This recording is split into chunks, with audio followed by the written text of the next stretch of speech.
It's a little bit more quiet than I would have liked. Let's try Beethoven.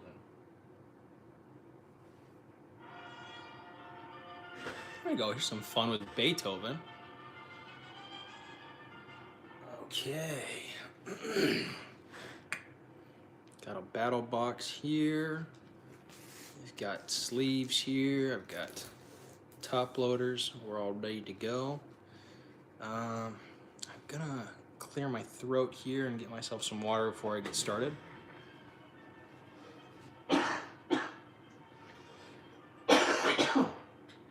Pardon me for that.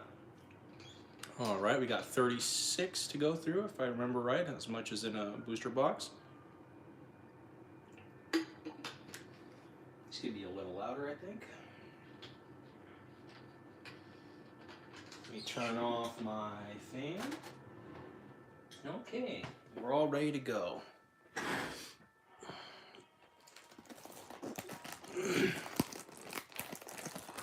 Okay, here. Maybe I'll grab my scissor.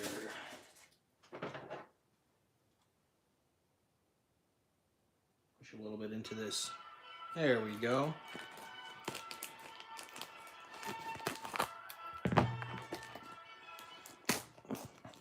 Sorry to rush you, Beethoven. Oh, Camel Guy, good to see you.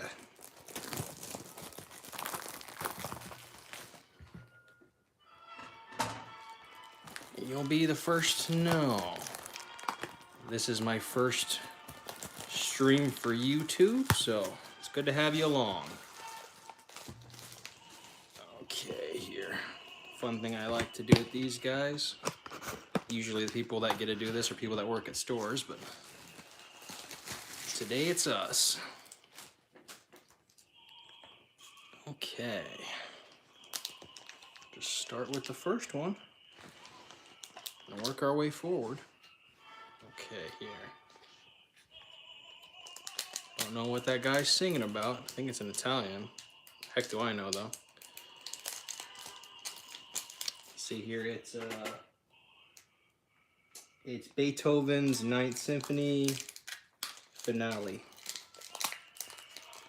Maybe it's just the end of it. Okay, there goes the code card. Alright. Battle Styles is fun. If you're going to start with a booster box, it's a good place to start. It's kind of gone down in value a little bit, but in my opinion, it's still got so much fun stuff in it, it's still worth opening.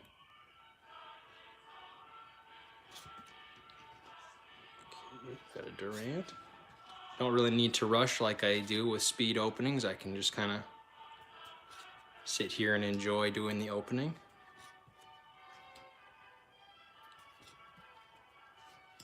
It's been a minute since I've opened up Battle Styles exclusively. Gonna get a look at all this fun art. Pachirisu and an Emboar. At least we started the first pack with a holo. Yeah, right? At least we started with the holo. I'm gonna make sure I get all these guys in sleeves. And then I'm gonna clean the board of energies and extra guys here off to the side. So we did this one and then this one. Maybe I should go through this and then this. I'll just keep going on this side.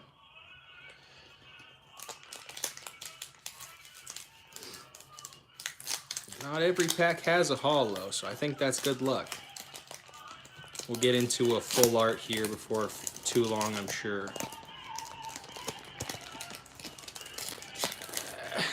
There we go. This one's fighting us a little bit. There goes the code card.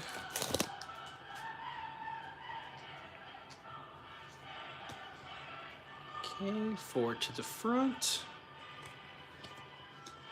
Weeping Bell. Ndidi. That code card away. Sword and Shieldbert. Timber. Galarian Slowpoke. Oh yeah, I wanted to do this this box for a minute, and it's close enough to the end of the month that I need a couple extra hundred just to make sure everything's copacetic, just for emergencies. I don't know if that reverse holo Tepig's gonna get me there, but maybe. And a Primeape. Okay. Go ahead and sleeve these guys up super quick, and we'll move on to the next pack. Even though this isn't a speed opening, I'm gonna try to keep these going fairly brisk. That's why the song I've got in the background is a long one. Hoping to have to not put on too many songs. I guess we'll just do the full left side, then we'll see if the left side's better than the right side or not. Probably put this on its back before it falls over, maybe like this. Okay, so now it's the right side that we'll be pulling from. That makes more sense. Okay. Oh yeah, maybe I will pull the alt art. I've pulled that before. I pulled that last year. It was one of my first few packs. I ended up selling it. Like I said, I'm trying to get through January.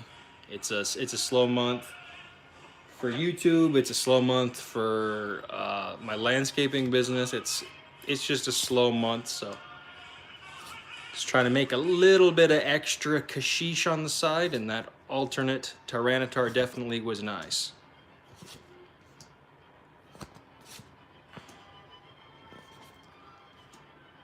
I think it was like 60 bucks or something. Nice profit. So there's still some stuff that can be made off of this.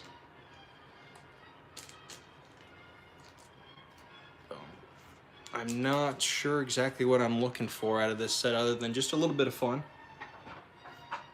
Hopefully we can get a big one. But I'm not...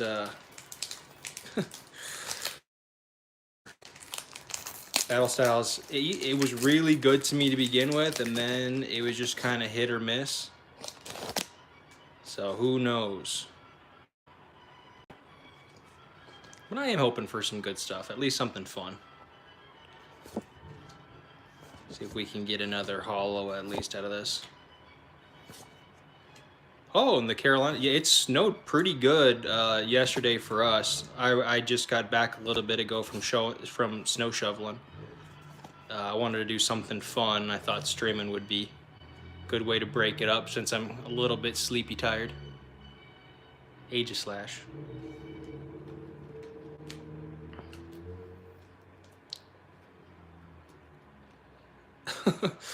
Well, yeah, I guess in the Carolinas, you guys probably got stuff coming off the Atlantic there.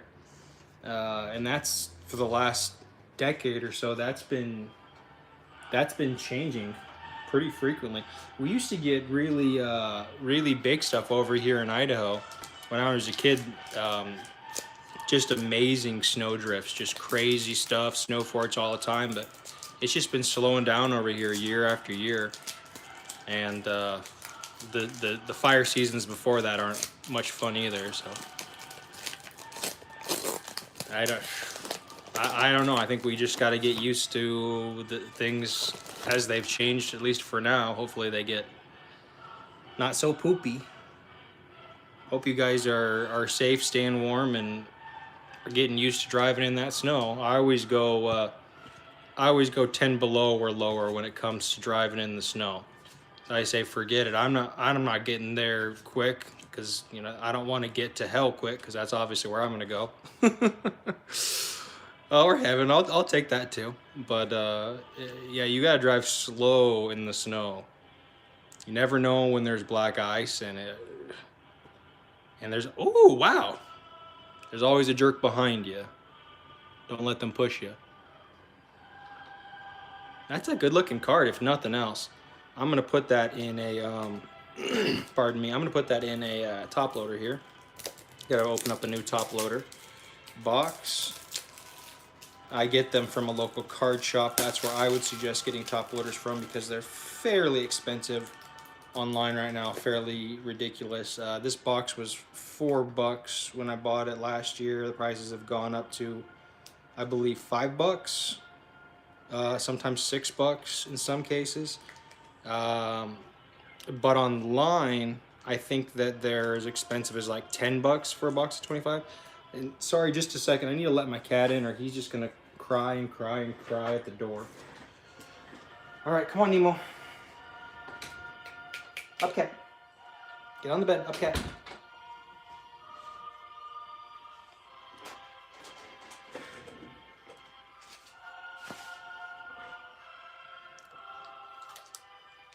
You would recommend some card savers? Yeah, I try to keep everything in pristine condition because I sell these secondarily either on eBay or TCG Player. So everything, even since I was a little kid, honestly, I've been trying to keep. I mean, I've always collected stuff, Pokemon cards, what have you. I like keeping stuff in good shape. Though that wasn't the case for my first Charizard for the first month or so because I didn't really realize what things were worth. And I didn't have penny sleeves or top loaders or a binder to put anything, so it was like my second base set pack, and that base set, even though it was just an unlimited, but still it got super scratched up. I look back on that and kind of squirm and cringe, but I've gotten a lot better since. Heck, I've got a better Charizard since, a base set Charizard. I still have that one. I haven't sold it. I'm thinking about it. I'm gonna see how some stuff happens tomorrow on my eBay. I've got some pretty decent cards up now. If stuff sells really good, I might not have to break into some stuff, but that's part of the reason why I'm doing this opening today, among other stuff. I've got some stuff that I did before this for Magic the Gathering. I'm gonna put that up after the series that's running right now. Pardon me. And it'll be between that series that's running right now going to the 8th of February, and then from the 9th to the 20th it'll be a Magic series. Oh wow, Pop series, is that like Funko Pop? Oh, we got Upside Down Swirl. They must have put it funny on there when they were stamping it. That's sweet. I love misprints. That's one of my favorite things about cards in general, or really any collectible. I love misprints. One of my favorite things about Pokemon cards is when they do the misaligned stuff. It's like kind of this angle instead of the funky cut stuff or the funky printed stuff. I think that's just hilarious. I think there's something poking out there, right there on the side there. I really try to avoid that when I'm doing filming. I try to get things square so you can't see it, but it's a little behind the camera kind of commentary. It's a card series in the 2000s. Oh,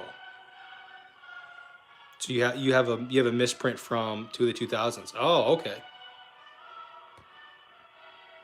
That's probably worth quite a bit. There's so many cards that I wanted to get graded last year. I didn't get them graded simply because of the cost for getting stuff graded just went way up. And no offense to USPS because they do a really good job, or UPS or anybody, but they are so slow. I'm worried about losing my cards in transit or stuff getting stolen by, I don't know, somebody who's mad or whatever. So my plan is to get stuff graded potentially this year for $500. Wow, you should probably get that graded. Ooh, probably won't get this guy graded, but it's a good looking card. I like Stoutland. Yeah, my only suggestion for getting stuff graded is potentially wait unless you live close to a grading center. I'm worried about mailing stuff right now. I've got so many clients, customers, I guess, from eBay and even TCG Player that get on me and are like, "Hey, where's the card at?" And I say, "Well, I sent it." In most cases, I take a picture with alongside the package with the card. PSA is one card or something. Yeah, I don't want to go through PSA. I want to go through. I think it's CGC. I have a bunch of forms printed out for it because they're just a little bit cheaper. They're a little bit cheaper for grading it. It's not like it's not like how PSA does it. It's a similar grading service, and they also offer an additional service. So if you do like instead of $30 for the really long service, you can do 55 for the really long service for each card. But they'll give you a breakdown of 4 different specifications. So it may be a total grade of like a 9.5, but maybe one of the 4 grades was a 10, or maybe even 2 of the 4 grades was a 10, and like 2 of them are 9.5, and that just pulls it down. Stuff like that. That's why I prefer them, and I'm gonna give them my business just as soon as I feel confident with the mailing situation right now. Though the thing with PSA is their prices might go down when the craze goes down. I'm perfectly certain we're on a bubble right now when it comes to Pokemon cards. I'm certain the prices are going to go down again. So I'm trying not to put too much money into my investments. I pushed a lot into the celebration stuff. I still have a lot of that as far as the trainer boxes, the elite trainer boxes. I mean, for example, I'm gonna hold on to those probably to the 35th anniversary, just because I think those are a good hold'll. But when it comes to long-term stuff versus Pokemon, it's not. Where do I get my cards? Yeah, I sometimes when the cards stop near me, I give them a lot of my business, especially when it comes to loose cards.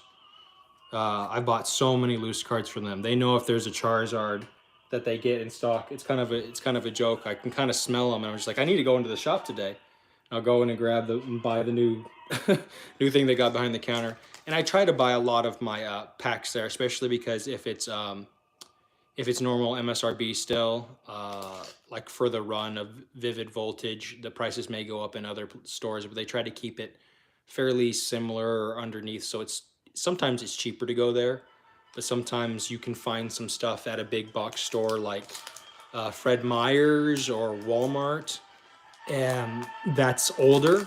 That I mean, they don't care. The workers there, they don't give a crap, and they don't have any knowledge of it. So I mean, I found some hidden fates at Walmart just a couple months ago. Like they don't know. It can be stuff that's from the back. So I always suggest going to your card stop because they're super consistent and they're usually, the nicer, and you're supporting local business, so that's great. But when it comes to being able to find stuff that you might not find in stock for MSRP, I always suggest looking at other inventories like Walmart or Fred Meyer, or even I found Target has some good stuff too. And when it comes to opening day, stuff like the Celebrations Ultra Premium boxes, my only shot to get those was at a Target. Yeah, I mean, not every place is lucky. I have a potential job lined up. I might have to move, and one of the things I'm going to regret the most is not having access to this shop. I might just say forget about it and keep my box there for comics, and call and ask them to hold on to products for me when stuff like this comes out, and just make sure I visit where I'm living now once a month. And I know there's several people that I've seen in that shop that they travel and they have a box and they don't necessarily live in this city. But that's not available for everybody, mind you. And if I get this job, I'll be very lucky. Though traveling will be a part of the job too, so it kind of encompasses that. I'm just very lucky to have a card shop in general. But when it comes to bigger box top stuff like Target and Walmart and whatnot, You got to be really on the ball. Sometimes you got to be there at opening, and that's not even the case necessarily. It may be the case that they don't put their product out at opening. It may be the case that they put it out at some point in the day. So if you want to get that stuff, you got to be very consistent. I find it doesn't hurt to rub elbows with people that work there. But I don't like to be super in people's face. I don't like to pry a whole lot because a lot of the times they don't know. It's usually done for Pokemon cards where I live in this area. It's done by a third party company that works for just some of the big top stores. They come in with their inventory and then they just put the displays up. So it's a little bit different than you would find at a card shop. So you just got to figure out how one works versus the other. It's pretty funny. And then there's places like Walgreens and whatnot. Like they have Pokemon cards sometimes, but sometimes they don't. Sometimes you can find dollar store products where the dollar store will have those exclusive 3 card pack stuff. Those are really fun to open and really hard to find. Basically, you got to make a hobby of finding Pokemon cards right now as much as anything else. It is hard to find Pokemon cards. So depending on where you're at, your local area, my suggestion would be to talk to your local card rat. Maybe talk to, don't be creepy, talk to children. Though I tend to know more than the kids around here. When I see kids in the comic book shop, I try to give their parents tips and just take a little bit of a load off the staff who, they're great. They're great people, but, they know comic books and they also sell Pokemon cards. They don't focus as much on selling Pokemon cards as I do. So you just got to really you got, just like any sort of antiquing or any collection. I know very little about coins anymore, but when I was collecting coins when I was younger, there's so much you had to know. You need even for this hobby, you really need to get a loop. I have one around here somewhere, like a little magnifying glass or a jeweler's loop that they like. It kind of looks like a monocle. Not the best pack. Yeah, there's a lot that goes into this hobby if you want to make money at it. And the first things first is, you got to be good at hunting the stuff down. And it never hurts to get a calling list.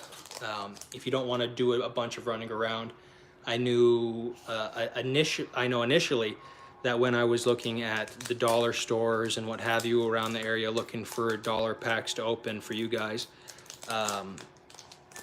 it was a pain in the butt to just kind of go and be told, no, they're not here. If you put all that effort into going there, it's really disheartening to get there and have there be basically nothing.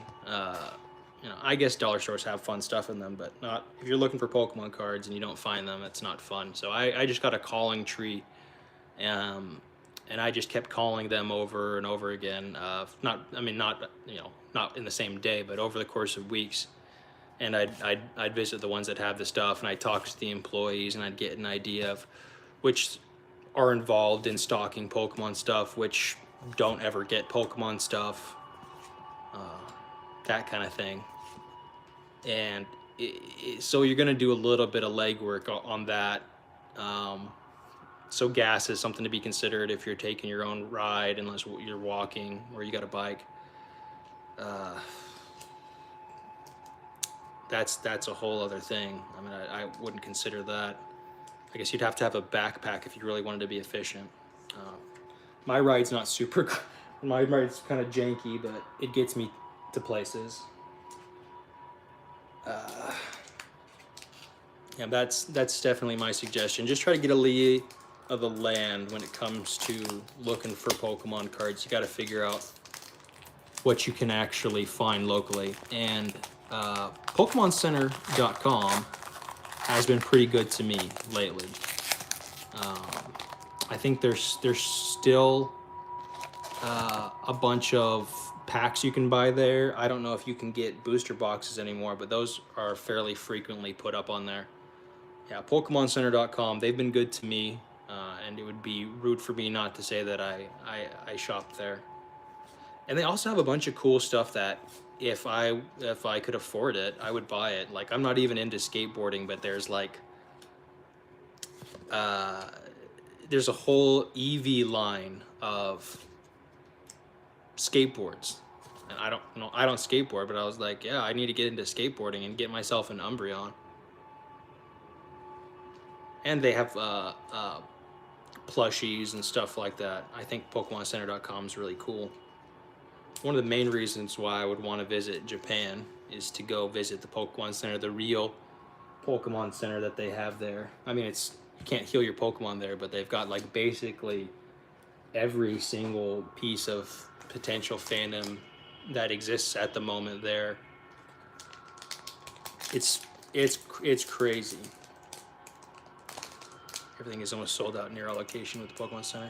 Oh yeah, do you guys have one of those in-store Pokemon centers? We had one over here, almost like right next to where I live now. But whoever's job was to maintain the local Pokemon Center, they did a bad job of it. I guess there was a couple Pokemon centers. There was like 3 or 4, and they all just slowly shut down. It was really sad because it was right when Pokemon started blowing up. There was, oh my God, I gotta tell you a story. So there was a Pokemon Center nearby and it shut down. But before it did, there were 4 hidden fates. It wasn't Shining Fates. There was 4 hidden fates Elite Trainer booster boxes, Elite Trainer boxes in the. I'm flustered just thinking about it. In the Pokemon Center machine, and it was malfunctioning. There was also like a Vivid Voltage booster box in there, which I would have loved to have picked up. But if at the time, if I would have bought those Hidden Fates boxes, I could have sold one of them, and I would have made all my money back. I went there every day, sometimes twice a day, for like weeks, and I called every number I could think of, and I bent over backwards. I did all I could do to try to get into that machine. I talked to everybody I could. I kind of made a little bit of annoyance of myself, if not a nuisance of myself, and it disappeared one day. it was completely gone. I asked if they moved it. They said they don't know.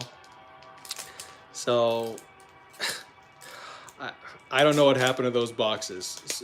Probably they got backfilled into some inventory somewhere. Some lucky duck came across them in a store and was like, "Oh, what the heck?"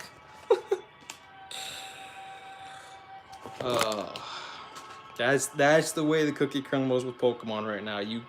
Even if you are a really good hunter, you're super consistent, you stay on top of it, you find a really good find. Maybe you don't have access to it for some weird reason like that.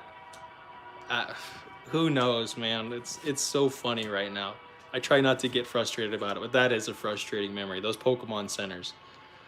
PokemonCenter.com. That has been good to me, but oh, beautiful. Pokemon centers, those machines, those have not been good to me. They've been either empty or malfunctioning. I'm half convinced, and here's my conspiracy theory. Here's my conspiracy theory moment about that whole incident.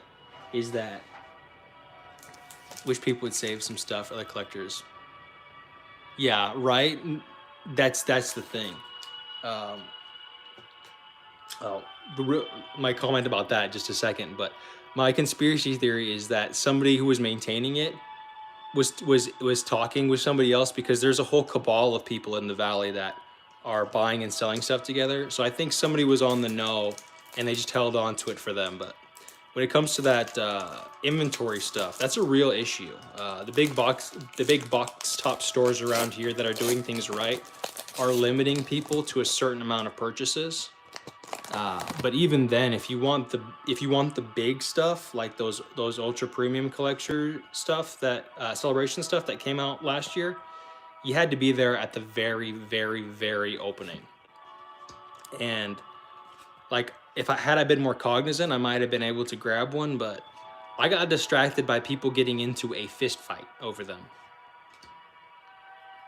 And I had another chance to buy one, but instead of the MSRP of about 115 or so, they were selling it for 300. And I talked to another person later. They went in and to the same business, and they looked at it, and they had raised the price from 300 to 400. So I don't go to that business anymore, mind you, but it's crazy right now. People are nuts. It's just Pokemon.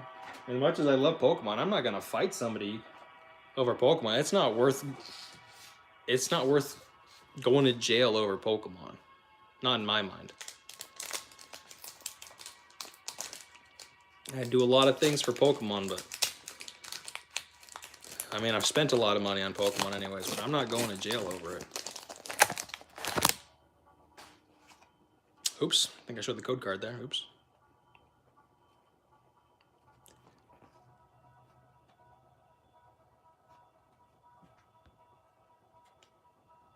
I saw 4 Shining Fates ETBs and a crate of Pokeballs that had XY evolutions. Probably got a big win if I bought some. Oh, wow, yeah. That's nuts.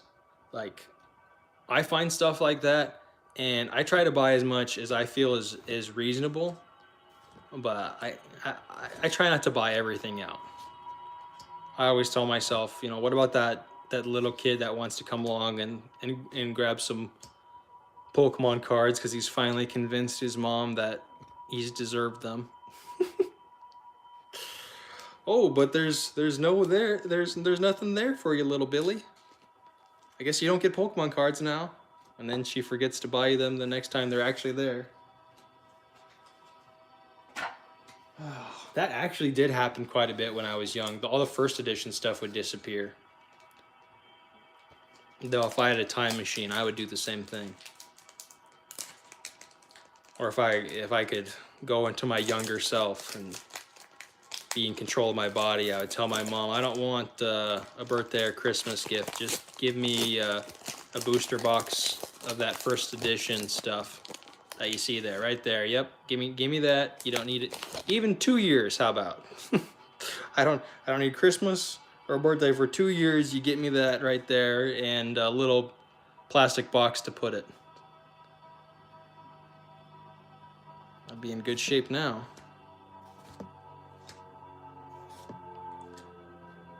That's the funny thing about Pokemon, though. Stuff is bound to go down in value. So I would suggest for anybody like me who's invested, just be prepared for that bubble to burst. It's coming. Don't keep all your money. Oh, wow. Got our first full art. It's from the right side, so we'll see how it competes with the left side going forward. Definitely don't put all your money into Pokemon right now. I'm trying to put a little bit in there. I don't know about this next set coming out, Brilliant Stars. I know it's got a Charizard in it, and I'd like to get a booster box of it if I can afford it. But it's not coming out to the 22nd of next month, so that shouldn't be a problem. But we'll see. I might be in the middle of a move then. That would be cool. If I can get this job, this channel is going to get some much nicer stuff opening. Yeah, I know. I just started this left side, so we're gonna see if anything cool comes out of it. I've got the whole right side packed right here, so we can kind of compare them afterwards. I'll just move these ones a little bit further forward.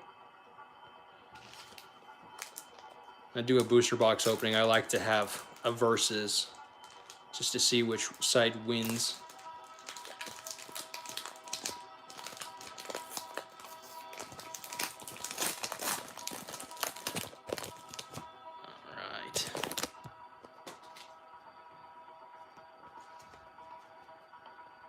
Try to go a little bit quicker, maybe. We kind of talking about nothing. I've been having a good time. Always a good time opening up Pokemon cards. Oh, I think this is the second Aegislash I've gotten. One of them was a non-holo. Maybe it wasn't the rare, maybe it was something else. Okay. Try to move quicker.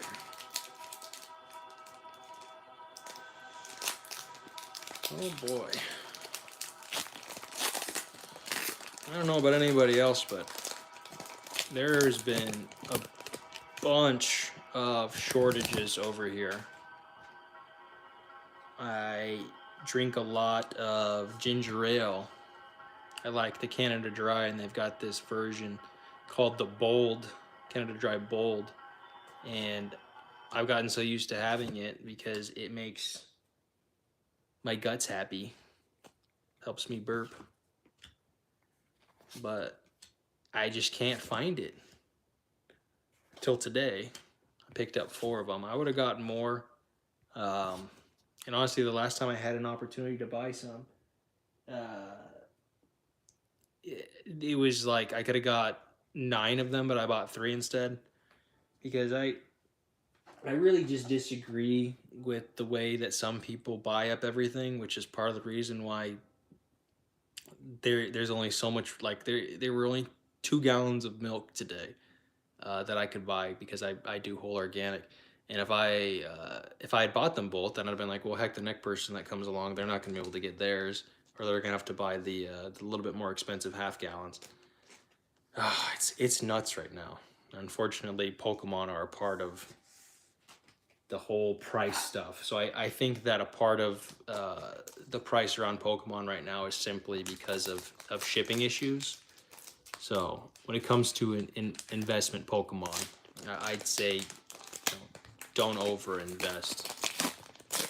Unless it's an established set, like I feel like the money I put into Celebrations last year was smart because there's still a lot of hype even building over that set. It's a fun set to open, and I think anything that's got base set art in it is going to retain its value. But I don't know about this Brilliant Stars set that's coming out. Battle styles may fluctuate up and down. I don't know, but we're definitely in the bubble now. So I always tell people when it comes to any investment, or even I guess a business, is have an exit strategy. Don't let the house tumble down on you. I know I'm taking a beating right now currently in crypto and in stocks. That the market right now is beat up. It's part of the reason why I'm opening up so many packs right now. I'm hoping to dig out a couple more. Funny story, gotten a new card binder and lost the full art trainer from Sun and Moon base set. Just recently found it behind a card that was beat up. Oh, that's funny. That is really funny. I love that. It's just you lose something and then you find it. When I was going through my binder, I had a couple instances like that where I didn't know I had something nice in it, and then I looked through this really big box of just loose cards. I thought it was mostly just energy, so I was just trying to get them organized. But there was a first edition non-holo. I think it was from Fossil, a Poliwhirl, or a Poliwrath. And I was like, oh hey, first edition rare, just randomly. Yeah, that's the funny thing is you lose track of stuff, especially after years and years. And when it comes to collections, just like it's so nice to find it again. It's a great feeling. I love that. Sword and Shilbert. Ooh, a Victory Bell. Definitely not my favorite Pokemon. They're based off of, I believe, it says a Flycatcher Pokemon. So that lends to me the concept that it's probably based on the pitcher plants that you find in South America. But those don't necessarily eat just flies, and because the Victory Bell is so big, I imagine it's probably eating frogs, birds, small mammals. That's the stuff they don't like to tell you unless you're in a weird Pokedex entry and you learn weird stuff about what Pokemon eat. If I remember right, the Pokedex entry about, I don't know, I have 20 holo cards of black and white, boundaries crossed. Remember opening the generational. Yeah, that's funny. Yeah, you'll find there's like a whole bunch of stuff that you don't remember opening because it'll be like a lackluster set, or you'll just like have other stuff going on in that time. That's funny. I had a bunch of stuff like that pop up when I looked through my old collection, and I was putting my stuff up on TCG Player. It's like I don't even remember this. I had a first edition Dark Dragonite. What the heck? When did I open this? Yeah, that's good stuff. Man, this side hasn't been as good to us as that last side.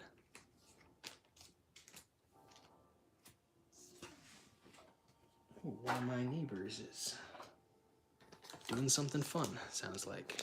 Oh, man.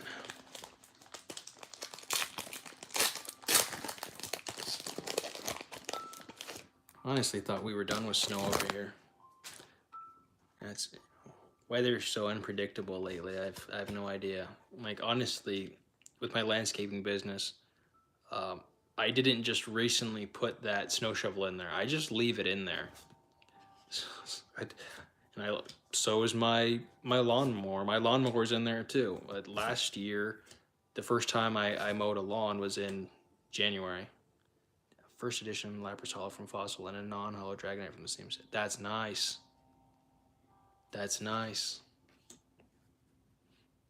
I have a few pretty decent cards left. I've sold a lot of them, to be honest. I've sold a lot of my old cards through TCG Player or through private selling. I think a couple on eBay. But that's, you know, if you make a business at this, you kind of gotta hold sentimentality in one hand and then grab the money. I try to use that sentimentality to my advantage, though. If you especially in private selling, you can, not so much with a store because they're looking for their bottom line, but you're talking to another seller, you're doing trading, or you're trying to get a little bit of money. Perfect condition. Oh, I hate that. I hate that. That's the worst. I have to be super impeccable with my organization. I need to do another reorder, but I go through my my TCG Player, my complete list, and I just go over it card by card. I have like 4,000 cards on there, so it takes for freaking ever, but yeah, complete fastidiousness and just being completely on top of your inventory is really important. Yeah, that's a bad feeling. There was one time I had an order last year sometime, and I couldn't remember because sometimes I'll do a big opening and I'll put a bunch of stuff into a box and I'll kind of keep them to the side like, okay, I need to organize this box, but I'd forgotten the order of stuff, or I misordered it, and I just could not find the card for the life of me, and I got so panicked. And it was just at the last minute that I finally found that card and was able to send it out to that customer. I was gonna have to be like, can I give you your refund? I'm so sorry. Oh, hey, that's cool. Actually, that's a really good looking card. He's got a phalanx on him.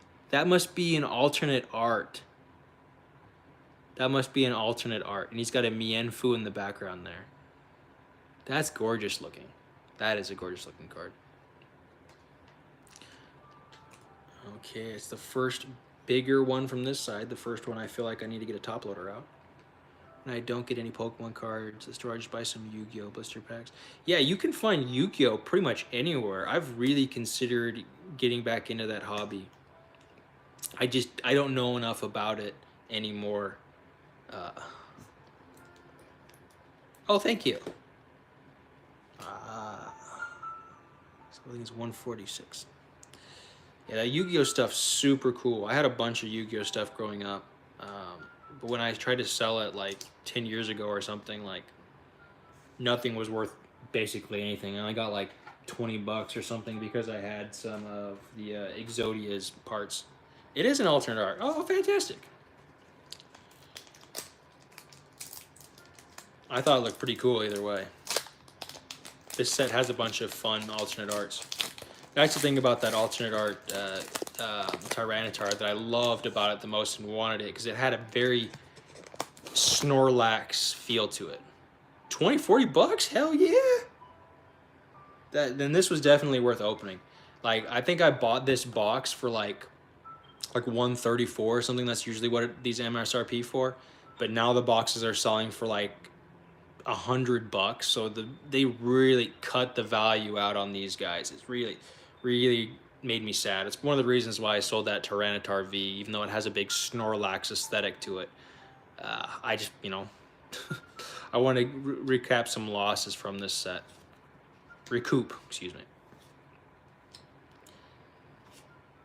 But I should be making enough money off of hither and thither out of this, and it's been fun. I can't say it hasn't been fun. I love that Yamper art. It's a fun set. The only reason I stopped buying it is because the money went out of it. Oh, well, we got a Tyranitar V. A Tyranitar V. I think this one's worth only a couple bucks, but I'm going to go ahead and top loader it. Just to make myself feel better. It's got good art. And Tyranitar was probably my favorite from Johto. I really like how big he is. Isn't there alternate Tyranitar? One of our Tyranitars under a tree in black. Yeah, that's the alternate art one for sure that you're talking about. That's got a big Snorlax energy that I just love. I loved it. I did not want to sell it.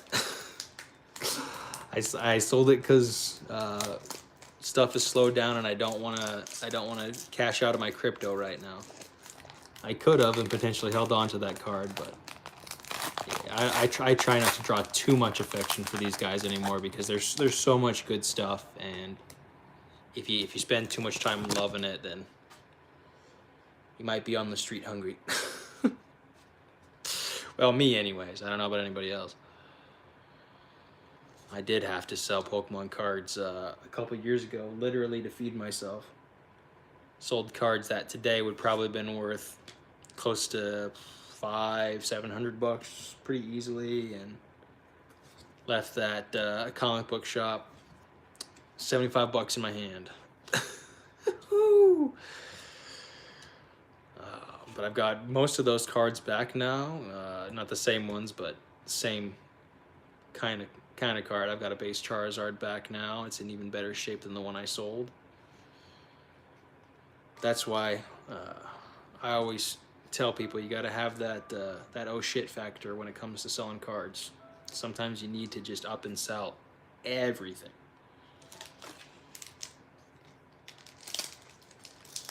I'm not there yet.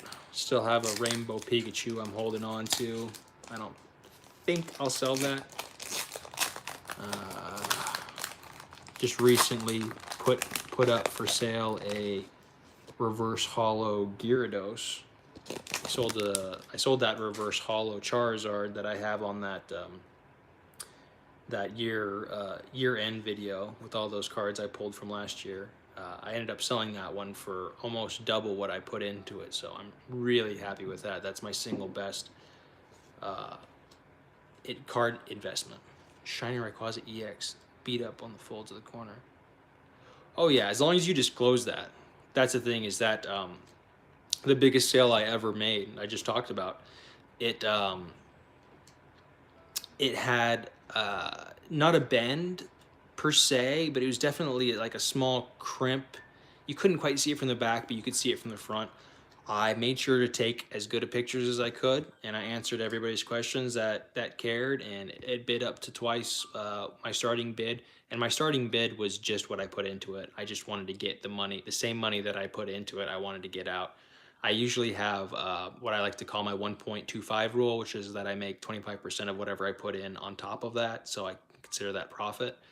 But yeah, I like making twice as much of what I put into. That was a nice day, and I just got so paranoid and concerned that my rating of moderate wasn't correct, even though I really thought about it before I posted it anywhere that it was moderate. Uh, but the person who got it, a nice person who I won't blow them up or speak too much about them, but they gave me a good review, so I'm pretty happy about that. But when it comes to grading cards, I've definitely taken some bonks on the head when it comes to grading some things. I'm not good at grading old Yu-Gi-Oh cards, come to find out. Okay, yeah, let's get it. That'd be great. Not good at grading Yu-Gi-Oh cards at all. Oh my god, that would be cool. I would love to get another full art out of these. I just have a lot of experience grading Pokemon cards, so fortunately that's mostly just because I've been buying Pokemon cards for most of my life. There was a small period during college and whatnot where I stopped buying Pokemon cards, but even then, I remember visiting my hometown during a break, and I saw the Legendary Collection decks for Charizard, and it was a non-holo base set Charizard basically, but for the Legendary Collection, and you can only get them from a deck. And I was like, I haven't played this game in like 5-7 years, but I'm gonna buy this because this is cool. And I ended up selling that. I bought the whole thing for $10 forever ago, and then I ended up selling that for $115 last year. But I took really good care of that one, so I knew it was near mint or better when I put it up. But there are so many grading guides if you're not confident in your own abilities. But I thought I was good enough to grade those Yu-Gi-Oh cards that people got mad at me for, but I guess so. I guess they weren't mad at me. It was more like they were neutral with me. They were like, oh, I don't know. There's only 2 people too. I get so paranoid about my TCG player. I have like a near perfect record there. Or is it a completely perfect and just a couple neutral comments? I don't remember. I tried really hard for that. I took a real bad beating on eBay when I packaged something in a way that the USPS guy convinced me that it was the way to package it. It was a cheaper option, but in this case, cheaper wasn't better, and apparently the package got a little bit beat up, and the person who bought it got really mad at me. They flamed my my eBay, and that hurt my score for a while. I really had to do some cheap stuff just to get my grade up. I told the guys, like, they have insurance on these things. We can get you your money back. And he was just like, no, F you. I let my kid open it. I was like, oh, if your kid opened it, then you think he cared? I don't know, man. It's not like I made a huge profit. I made like $7 profit, and it was all from doing the packaging differently. So now when it comes to selling Elite Trainer boxes, I'm just, I tell them straight up that the price has got to be built into that shipping, and I just do it differently now because I don't want anybody to be upset at me. Like, I mean, I always try to consider the consumer standpoint. I mean, I buy stuff too. I don't want to see it all messed up, all beat up. Oh man, I just dropped a bunch of stuff on the floor. All right. Start the music back up. All right, we've got 5 more packs. Okay. 5 more packs. Apparently, according to Camel Guy, we've got some crazy stuff pumping up. I'm excited to see it. Oh, Rocket Rainbow Energy. Oh man, that's sad. I sold I had two of those. I had one hollow and one non-hollow. I sold both of them. They're really beautiful cards. One of those cards that it's like, well, it's making me some money, so I'm glad I'm selling it. But oh gosh, this was a nice card. I don't want to sell it. I'm sitting on probably 70 cards right now that are above 50 bucks that I probably should sell, but I don't want to. I really don't want to. Part of the reason why I'm opening up so many things right now. I don't want to dip into that stuff either, much less my stocks or my crypto. Trying to find some new stuff I don't have emotional attachment to. Oh, you were right, Victini VMAX. Good call on the Victini. Go ahead and put this guy in a top loader to keep it safe. It's a pretty looking card. Yeah, you got it. All right. You use that luck and go find yourself a Tyranitar alternate. You got the touch. 4 more left. I'm gonna get an alternate art. It's gotta be soon. As we did get the one alternate art, and all the other middle of the line stuff that's probably about $5. Not, I mean, most of everything I didn't open is most of everything that I have opened so far is probably closer to like the 15, 75-cent range, but there's a couple of them in there, a good half dozen. Probably do. I lost the thread. All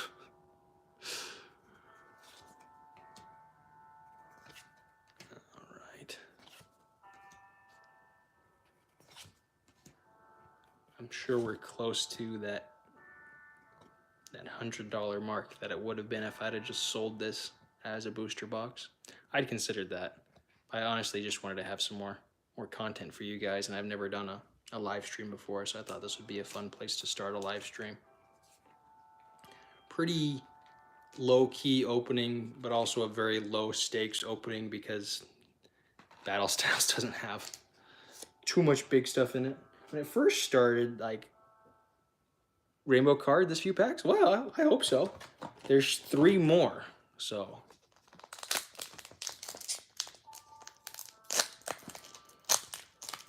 I believe in quantum physics, so somebody in the future besides us right now, they can put their spirit bombs in these last few packs. That'll be cool. It can help us out.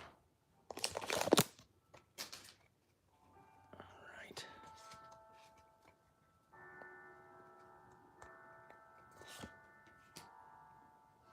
Okay. Slow start. Build up some speed here. All right. Third to last pack gives us Reverse Hollow Stonejourner and a Licky Licky. Not the biggest pack, but I do like that Pokemon. Just a weird Pokemon, Licky Licky. I always thought Lickitung should have a baby version.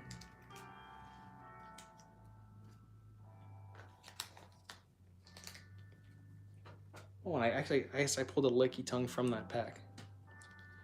All right, second to last pack. Get that Rainbow Rare.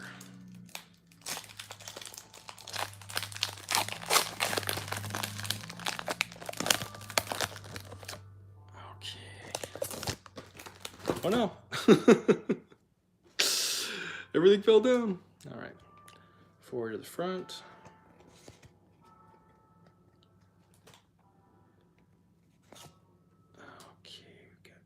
Score. Bruno, we already got a full art of that. This Rainbow Rare or something else. An alternate art, something big, something juicy. Cubone, juicy Cubone, and another Tyranitar V. Not the one we're looking for, but another one, that same card.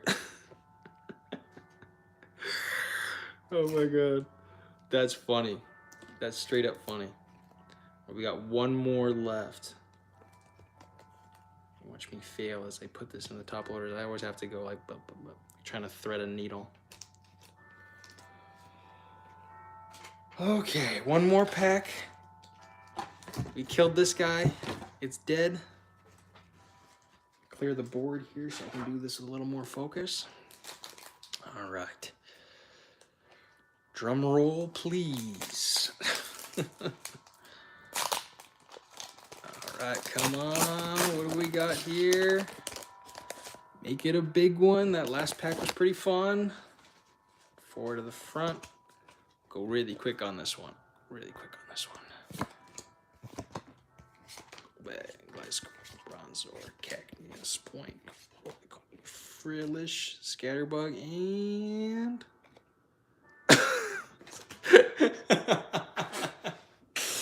Okay. A little bit of built up and that wasn't quite worth it, but that side is clearly the better side. Just compare the big ones from both real quick. Get these. Good position here. So yeah, I think we got 2 Tyranitar Vs from the now the right side. Here's the Victini that Camo guy found. See, yeah, there's 2 of the Tyranitar V and the one and only alternate art. That's not a bad one. Like, that pile alone. Yeah, it was a good win. That was just the one side. That's that side, and then we got the Bruno out of this side. That's probably something I could get $10 or so out of this Corviknight V. I didn't put that in a thing. Stoutland V, I didn't put that in a thing. And that Tapu Koko V Max. So really, I mean, that's pretty close to 100 or above.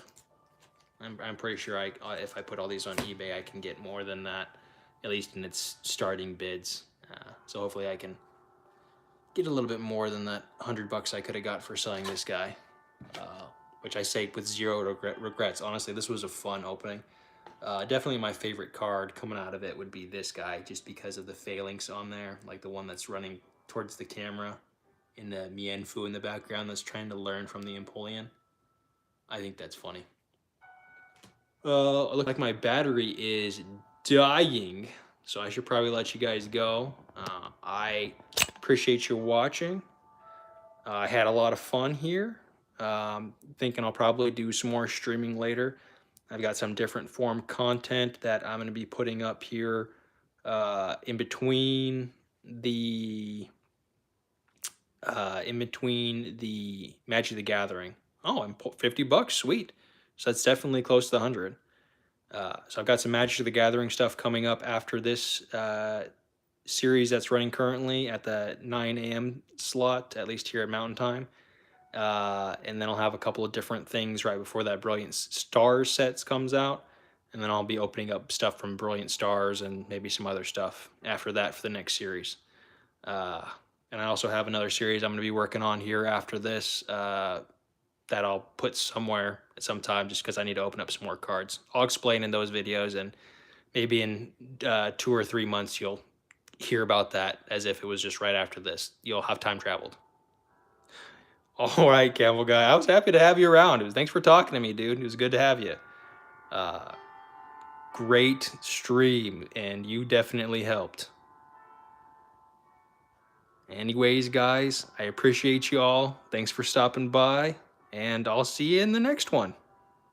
Thanks, guys.